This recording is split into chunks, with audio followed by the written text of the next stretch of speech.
What if everything you knew about Pocahontas was a lie? The story you were told? It's a Disney fairy tale. Here's the truth. You probably think of a princess and a red-haired adventurer, but that's Hollywood. The real story? It's darker. It's about power, survival, and a young woman caught in the middle of history.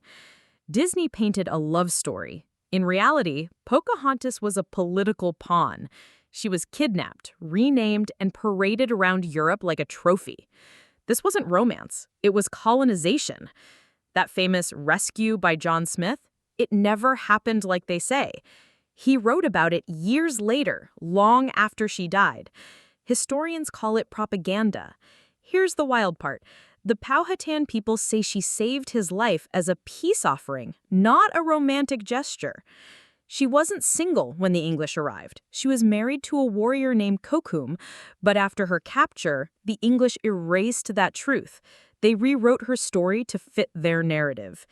The English didn't just take her land, they took her identity.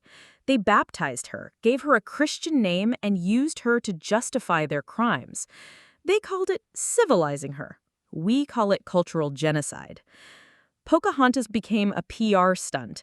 The Virginia Company trotted her out in England like a prize. They used her to convince investors that Native people could be tamed. Her life was a marketing tool. Her marriage to John Rolfe wasn't love. It was a business deal.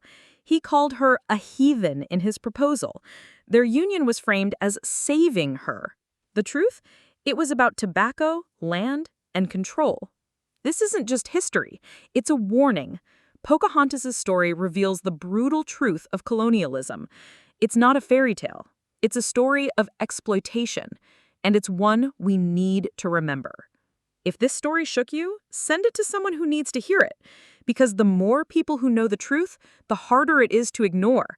Let's make sure her real story isn't erased again.